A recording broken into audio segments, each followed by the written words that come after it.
Dan pada pagi hari ini pemirsa kita akan mengulas terkait dengan informasi seputar emiten farmasi BUMN yang terkena kasus dugaan fraud yang membuat harga sahamnya melemah cukup dalam pemirsa dalam 1 minggu terakhir dan tentunya dilakukan pelepasan oleh pelaku pasar khususnya investor asing. Dan kita akan menyimak pemirsa beberapa informasi yang dinilai menjadi masalah utama terkait dengan dua emiten BUMN farmasi ini. Dapat kita saksikan bersama di layar televisi pemirsa. Ini adalah sentimen-sentimen utama yang menjadi dugaan fraud di tengah kinerja saham Inaf dan KF sahamnya yang tertekan ya. Ada beberapa aktivitas yang diduga menyebabkan Indofarma mengalami kerugian. Yang pertama melakukan transaksi jual beli fiktif, menempatkan dana deposito atas nama pribadi pada Koperasi Simpan Pinjam Nusantara, melakukan kerjasama pengadaan alat kesehatan tanpa studi kelayakan dan penjualan tanpa analisa kemampuan keuangan customer, serta melakukan pinjaman online alias pinjol. Dan kita lihat dampaknya ya pemirsa ke kinerja harga sahamnya setelah dilakukan audit oleh BPK dan ditemukan adanya dugaan fraud. Indofarma atau Inaf pemirsa terpantau tertekan 10% pada Jumat kemarin dan dalam 1 minggu terakhir sudah mengalami pelemahan 20% dan levelnya saat ini di 162 dari level tertinggi 6 bulan terakhir.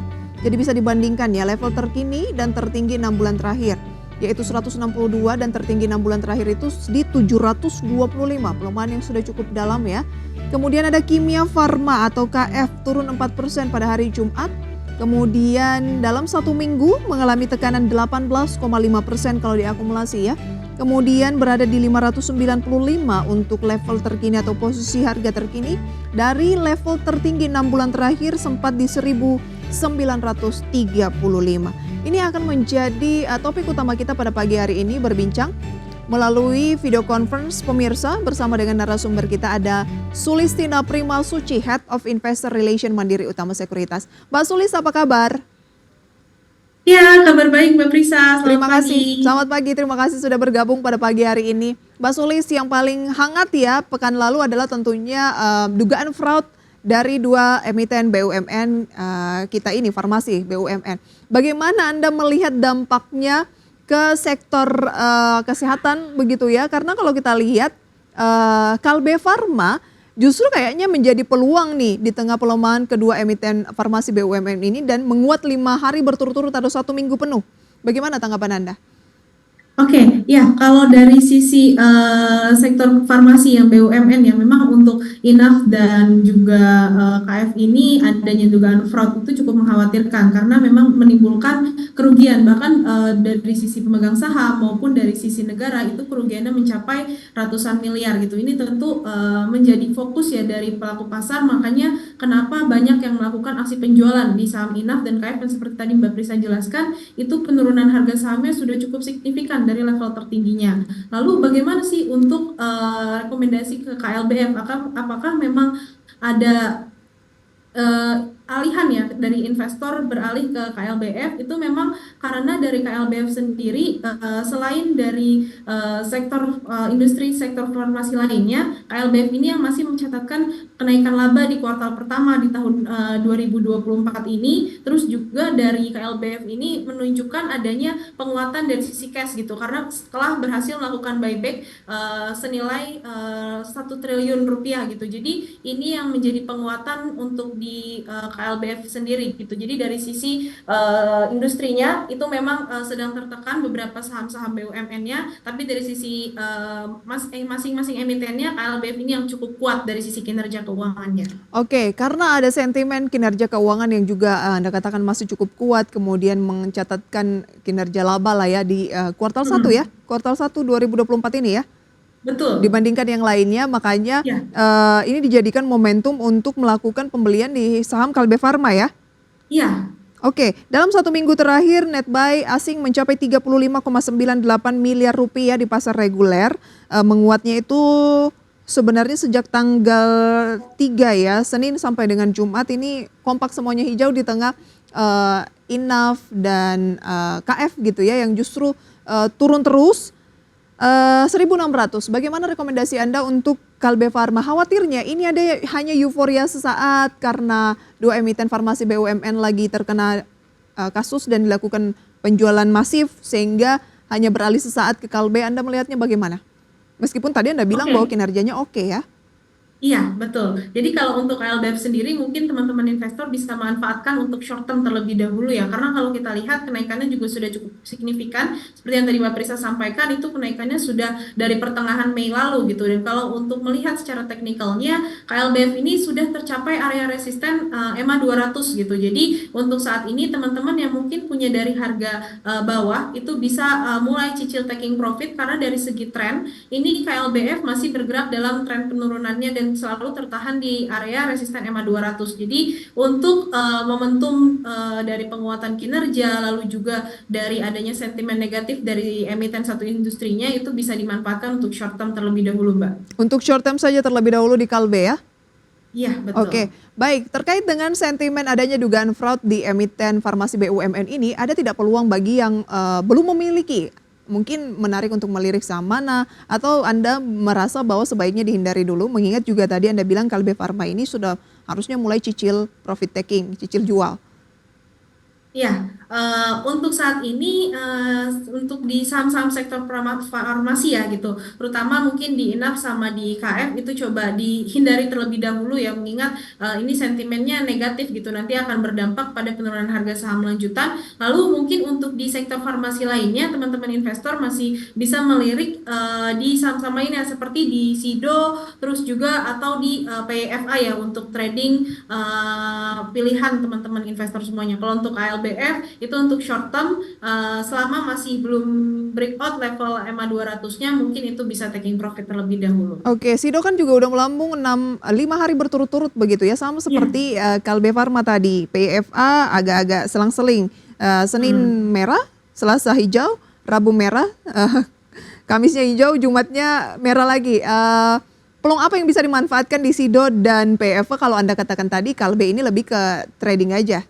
Ya, oke. Kalau untuk Sido sendiri ini masih cukup menarik karena kalau kita lihat sejak Februari lalu ini Sido ada terbentuk ya secara teknikalnya itu pola rally base rally ini dan juga kemarin itu berhasil breakout resisten 735-nya gitu. Jadi ini potensi untuk Sido lanjutkan rally-nya ya dengan pola rally base rally untuk target ke 820 gitu. Jadi masih ada peluang sekitar kalau kita hitung berdasarkan persentase sampai dengan level 820 itu peluangnya sekitar masih ada 8% dan 7 sampai 8%. Kalau untuk PFA sendiri ini memang short termnya ada bentuk higher low dari Mbak Prisa. Jadi menariknya adalah ketika dia mampu breakout 133 level 133 secara teknikal itu ada potensi untuk lanjutan gitu. Jadi ini ada sinyal bullish ya sinyal bullish dini ini ada potensi untuk PFA trading. Oke, trading karena ada sinyal bullish jangka pendek mungkin ya di Ya, PFA.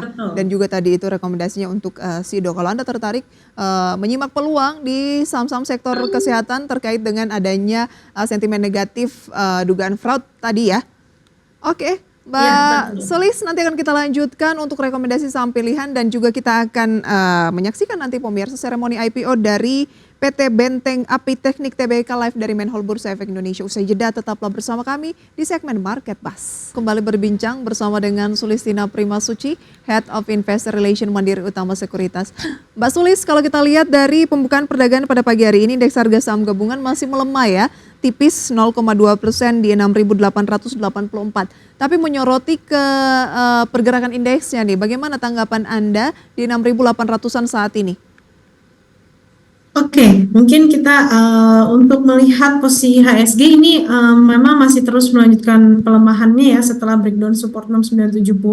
Untuk potensi terdekat mungkin IHSG akan menguji area gap yang terjadi pada bulan November nih Mbak Prisa. Itu ada di level sekitar ya, gap yang terjadi di bulan November itu terdekat untuk menguji support area 6.800. Jadi untuk saat ini posisi IHSG masih potensi untuk terus melanjutkan pelemahan. Oke, berarti dalam tren apa kalau saat ini? Dan kalau misalnya tembus ke gap, menutup gap di 6.800, IHSG dalam pola tren apa? Oke, untuk saat ini IHSG masih dalam tren bearish ya, Mbak Prisa. Secara posisi masih belum ada sinyal untuk ada perubahan arah atau reversal dari bearish ke bullish. Jadi untuk saat ini IHSG masih dalam tren bearishnya. Dalam tren bearish ya? Iya, Oke, betul. bukan sideways lagi tapi bearish ya? Iya, saat ini sudah confirm bearish sejak awal Maret lalu ya. Baik, baik itu dia ya analisisnya dari pergerakan indeks harga saham gabungan dan dalam 1 minggu terakhir ini membukukan net sell 1,71 triliun rupiah di pasar reguler pemirsa ya. Oke, kami sudah mendapatkan rekomendasi saham pilihan dari Mbak Sulis begitu ya. Seperti biasa ada 4, Anda merekomendasikan Sido, SMGR, Maha, Telkom. Sido tadi kita sudah ulas, bagaimana dengan emiten-emiten lainnya silahkan. Oke, yang kedua itu ada di SMGR ya. Teman-teman investor mungkin bisa melihat dari posisi SMGR yang mana ini sudah turunnya cukup signifikan ya.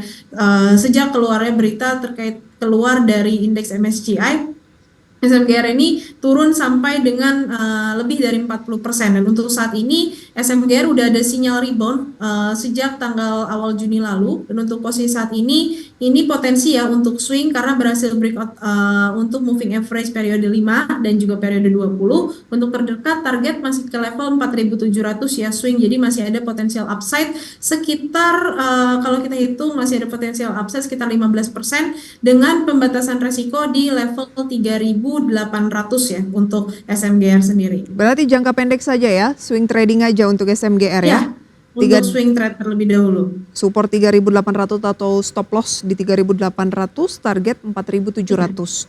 Saat ini Ya, menguat 1,25% di 4.060. Masih ada peluang untuk buy kalau memang Anda tertarik untuk strategi swing tadi ya Mbak Suci ya. betul sekali Mbak Oke, Prisa. Maha.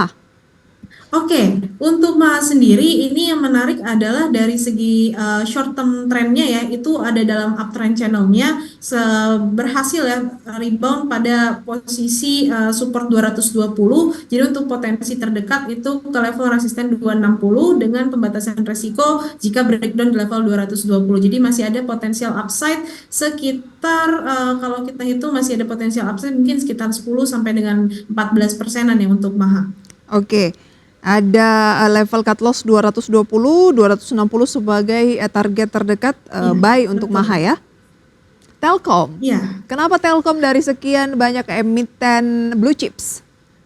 Oke, kenapa Telkom? Yang pertama menariknya dia kalau dilihat dari sisi indikator dia mulai ada membentuk bullish divergence, Mbak Prisa. Dari segi pergerakan indikatornya itu bergerak menguat, tapi dari segi pergerakan harga sahamnya melemah. Itu yang menjadi sinyal pembelian untuk di Telkom dan juga untuk posisi saat ini meskipun melemah ya pada pembukaan perdagangan hari ini di sekitar minus 1%-an, tapi masih di atas support 3.000-nya gitu. Jadi ini masih potensial untuk Telkom untuk menutup gap terdekat itu area sekitar 3.310 sampai dengan 3.420. 3.310 sampai 3.400. 20 itu untuk area gapnya, tapi untuk target trading terdekat ke level 3.200 terlebih dahulu. 3.200 terlebih dahulu, kemudian bisa ke level tadi, adapun stop loss di 3.000 ya. Iya, betul. Saat ini turun 1,31% di 3.010, jadi waspada untuk stop loss karena sudah menjelang level-level stop loss yang Anda berikan ya. Iya, Oke, betul. Telkom hari ini melemah, tapi masih direkomendasikan asal tidak turun di bawah level 3.000. Baik, ada Iya. Sido, SMGR, Maha, dan juga Telkom. Oke, tips investasi dari Mbak Sulis bagaimana nih di awal pekan? Kebanyakan kayaknya memang jangka pendek ya, trading jangka pendek dulu. Iya, betul. Karena tadi kita sudah bahas dari posisi IHSG ya, jadi kecenderungannya mungkin untuk short term trading short term ataupun swing. Ya untuk teman-teman semua mungkin yang strateginya lebih ke investasi dan juga long term itu bisa diperhatikan saham-saham yang memang dari segi kinerjanya masih mencatatkan pertumbuhan di kuartal pertama di tahun 2024. Dan juga kalau teman-teman perhatikan itu kan saham-saham perbankan itu sudah turunnya juga cukup signifikan ya. Dan juga kalau kita lihat penurunannya mulai terbatas dan bergerak sideways. Jadi untuk teman-teman yang mungkin lebih ke long term atau investor itu bisa coba perhatikan saham-saham perbankan untuk dicicil pembelian. Jadi untuk investasi tipsnya ya, jadi tetap perhatikan dari segi fundamental dan juga tetap melihat untuk masuknya dari segi support dari sisi teknikalnya. Mungkin itu Mbak Prisa. Baik. Dan sebelum kita akhiri kami informasikan pemirsa indeks harga saham gabungan turun makin dalam di 6.873, turunnya 0,36% saat ini. 24 poin pemirsa ya, pukul 9 lebih 10 menit dengan nilai tukar rupiah terhadap dolar Amerika Serikat juga melemah 0,59% di 16.274, kembali mendekati level-level terlemah pada pekan lalu atau level 16.300-an. Kemudian pemirsa saham-saham yang menjadi penopang penguatan pada pagi hari ini adalah blue chip seperti BBRI, kemudian BBCA yang naik 1,61%. Saat ini BBRI stagnan, Bank Mandiri melemah, sementara BATR pemirsa Benteng Api Teknik yang baru saja IPO naik 10%. Atau selengkapnya bisa kita simak juga di layar pemirsa terkait dengan update dari gainers dan juga losers based on value sampai dengan pukul 9 lebih 10 menit saat ini pemirsa ya. Itu dia pemirsa 10 emiten yang masuk dalam radar gainers dan juga losers. Dan tentunya ini masih akan terus mengalami perubahan sepanjang perdagangan sesi pertama. Mbak Sulis, sayang sekali waktu kita terbatas. Terima kasih untuk sharing informasinya pada segmen Market Buzz kali ini. Sehat selalu untuk Anda. Iya, terima kasih Mbak Prisa. Sehat selalu. Selamat pagi. Selamat pagi.